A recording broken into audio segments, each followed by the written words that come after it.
नमस्कार, मैं डॉक्टर राकेश पाठक।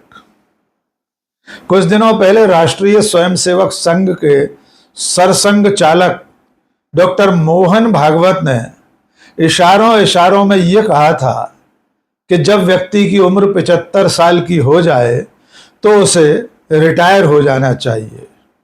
डॉक्टर मोहन भागवत के इस बयान को राजनीतिक प्रेक्षकों ने प्रधानमंत्री नरेंद्र मोदी के लिए एक इशारे के रूप में लिया था। ऐसा माना गया था कि संघ के सुप्रीमो ने प्रधानमंत्री को इशारा कर दिया है कि इस साल वे 75 साल के होने वाले हैं, बाजू हटो, दूसरों को मौका दिया जाना चाहिए। इस बयान पर प्रधानमंत्री नरेंद्र मोदी या पार्टी की तरफ से कोई खास प्रतिक्रिया नहीं आई, लेकिन अब मध्य प्रदेश से संघ सुप्रीमो के इस बयान के खिलाफ आवाज उठना शुरू हो गई है और आवाज भी किसी छोटे मोटे नेता ने नहीं लगाई है। एक ऐसा नेता जो 5 बार का सांसद, 4 बार का विधायक, मंत्री दर्जे में अब भी मौजूद एक पद पर बैठा हुआ व्यक्ति है।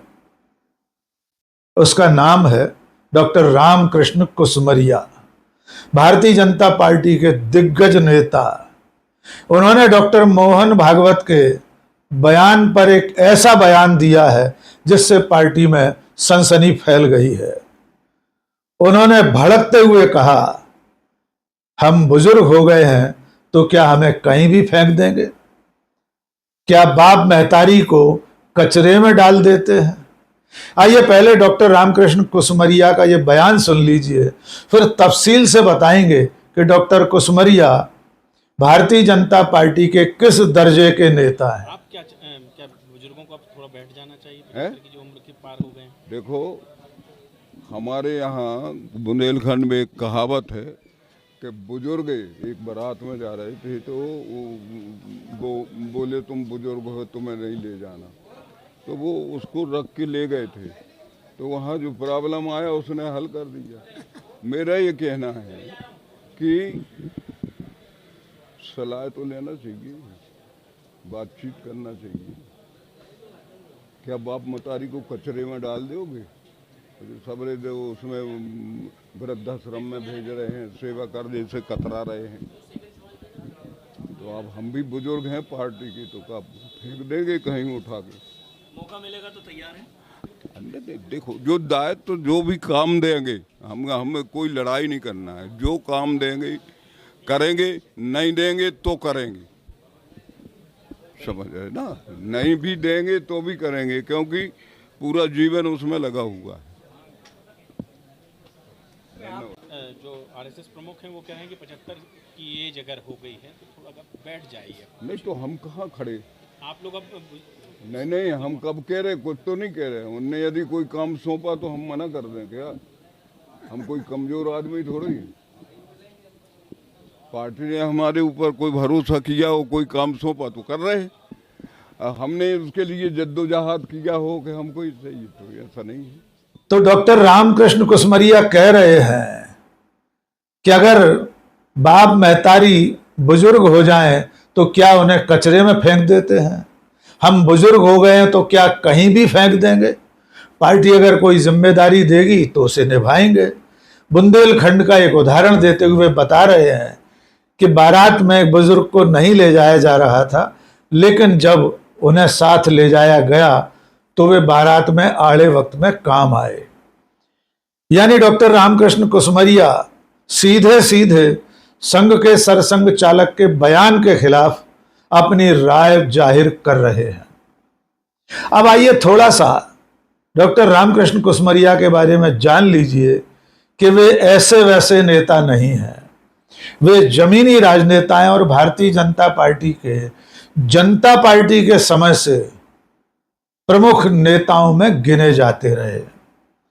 उन्होंने अपने राजनीतिक जीवन की शुरुआत 1977 में हटा विधानसभा क्षेत्र से की थी, जहां वे जनता पार्टी के टिकट पर चुनाव जीतकर पहली बार विधायक बने थे। उसके बाद वे लगातार जीतते रहे और 4 बार दमोह लोकसभा सीट से सांसद बने, एक बार खजुराहो से सांसद बने। इसके अलावा वे 4 बार विधायक रहे। शिवराज सिंह की सरकार में कृषि मंत्री थे, लेकिन उनके राजनीतिक जीवन में 2018 में बड़ी उथल पुथल हुई थी। डॉक्टर रामकृष्ण कुसमरिया ने उस वक्त पार्टी का टिकट कटने पर बगावत कर दी थी और तब वे 2 विधानसभा सीटों से निर्दलीय के रूप में चुनाव लड़ गए थे। दमोह और पथरिया विधानसभा सीट पर निर्दलीय चुनाव लड़े डॉक्टर कुसमरिया खुद तो चुनाव नहीं जीते थे, लेकिन इन दोनों सीटों पर 2018 के विधानसभा चुनाव में बीजेपी की हार का कारण बने थे। उसके बाद उनकी दूरियां बढ़ती गईं और 2019 के लोकसभा चुनाव से पहले उन्होंने कांग्रेस में प्रवेश ले लिया। राहुल गांधी, कमलनाथ, ज्योतिरादित्य सिंधिया की मौजूदगी में डॉक्टर कुसमरिया कांग्रेस में शामिल हो गए, लेकिन कांग्रेस में उनका मन नहीं लगा और 2020 में वे भारतीय जनता पार्टी में वापस आ गए।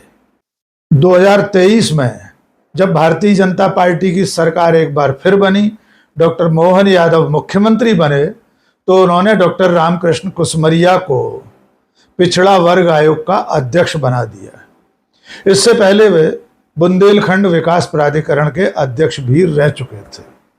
तो कुल मिलाकर यह समझा जा सकता है कि डॉक्टर रामकृष्ण कुसमरिया भले खुद 82 साल के हों, लेकिन भारतीय जनता पार्टी के दिग्गजों में गिनती होती है।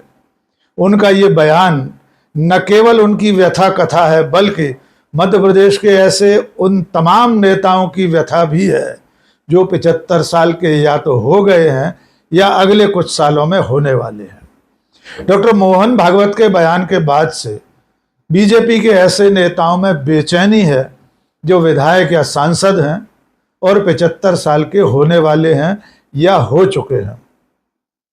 खास तौर से मध्य प्रदेश विधानसभा में कम से कम 1.5 दर्जन ऐसे विधायक हैं जो अपनी आयु के 75 साल पूरे कर चुके हैं या 2028 में होने वाले विधानसभा चुनाव से पहले 75 साल के हो जाएंगे। उनमें से चंद नाम आपके सामने दोहरा देते हैं। नागेंद्र सिंह गुड़ से विधायक हैं, एक और नागेंद्र सिंह हैं, वे नागौद से विधायक हैं। जयंत मलैया दमोह से विधायक, प्रोफेसर सीता शरण शर्मा होशंगाबाद से विधायक, बिसाहू लाल सिंह अनूपपुर से विधायक। इसके अलावा उन नेताओं के नाम भी जान लीजिए जो आने वाले 1-2 सालों में 75 साल के होने वाले हैं। इनके नाम हैं गोपाल भार्गव रेहली से, अजय बिश्नोई पाटन, रमाकांत भार्गव बुधनी, विश्वनाथ सिंह तेंदुखेड़ा, पन्नालाल शाक के मधु वर्मा, हजारीलाल दांगी। ऐसे कई नेता हैं जो मोहन भागवत के बताए हुए 75 साला फॉर्मूले में फिट बैठते हैं। इन सारे नेताओं में बेचैनी बढ़ रही है क्योंकि इन सबको अगले विधानसभा चुनाव में टिकट कटने का खतरा दिखाई देने लगा है। शायद यही वजह है इन तमाम नेताओं के संवेद सुर को अकेले डॉक्टर रामकृष्ण कुसमरिया ने आवाज दे दी है। इस वक्त मध्य प्रदेश के वरिष्ठ नेताओं में जो बेचैनी है उसको लेकर प्रदेश के वरिष्ठ पत्रकार कृष्ण मोहन झा क्या कह रहे हैं, आइए सुनते हैं। 75 वर्ष के फार्मूले को लेकर के हाल ही में राष्ट्रीय स्वयंसेवक संघ के प्रमुख मोहन भागवत जी ने जो बयान दिया है उससे बहुत सारे मायने निकल रहे हैं। खासतौर पे राजनीतिक तौर पे एक नई चर्चा छिड़ रही है पूरे देश के अंदर पे। और खासतौर पे अभी देखा जाए चूँकि मोहन भागवत जी और नरेंद्र मोदी जी समकक्ष हैं, 75 साल पूरा करने वाले हैं, तो इस बात को लेकर के बहुत सारे कयास भी लगाए जा रहे हैं। लेकिन खासतौर पे वो लोग जो 75 पार कर चुके हैं उनको अपना राजनीतिक संकट नज़र आ रहा है और यही वजह है कि वो उस प्रकार के बयानबाजी, क्योंकि रामकृष्ण कुसमरिया ने कल जो कहा, उन्होंने कहा कि भाई बूढ़े हो गए तो कचरे में थोड़ी डाल दोगे। तो कहीं ना कहीं इस प्रकार की जो बयानबाजी हो रही है वो अपने अस्तित्व को बचाए रखने के लिए है, अपने वजन को बचाए रखने के लिए है, अपनी उपस्थिति बरकरार रखने के लिए है। मुझे नहीं लगता है कि जो सरसंघचालक जी ने जो बात कही है वो अप्रासंगिक है, क्योंकि पूर्व में भी सुदर्शन जी जो सरसंघचालक हुआ करते थे उन्होंने भी बात कही थी कि रिटायरमेंट की एक उम्र होना चाहिए, 75 साल बाद आदमी को रिटायर होना चाहिए। और उसके बाद तत्कालीन प्रदेश अध्यक्ष प्रभात झा ने कहा था कि 60 साल के बाद आदमी को रिटायर हो जाना चाहिए। तो ये इस प्रकार की बयानबाजी हमेशा हुई है और उसको इम्प्लीमेंट संघ ने हमेशा किया है। तो अभी क्योंकि महत्वपूर्ण चीज़ ये है कि 75 साल वाले जो आदर्श प्रस्तुत करते हैं क्या सरसंघ चालक, क्या वो इस पद को छोड़ेंगे क्या, ये महत्वपूर्ण चीज़ है। तो फिलहाल भारतीय जनता पार्टी में इस बात को लेकर चर्चा शुरू हो गई है कि क्या डॉक्टर मोहन भागवत का फॉर्मूला सिर्फ नरेंद्र मोदी पर लागू होगा और क्या नरेंद्र मोदी सितंबर में जब 75 साल के होंगे अपना पद छोड़ेंगे। सवाल ये भी पूछा जा रहा है कि खुद डॉक्टर मोहन भागवत इसी सितंबर महीने में नरेंद्र मोदी से चंद दिन पहले 75 साल के होने वाले हैं, क्या वे भी अपना पद छोड़ेंगे, ये सवाल भी पूछे जा रहे हैं। और अब डॉक्टर रामकृष्ण कुसमरिया के इस तरह के बयान कि हम बुजुर्ग हैं तो क्या हमें कहीं भी फेंक देंगे, पार्टी में चर्चा का सबब बने हुए हैं। आज के इस वीडियो में बस इतना ही। बहुत बहुत शुक्रिया। जय हिंद।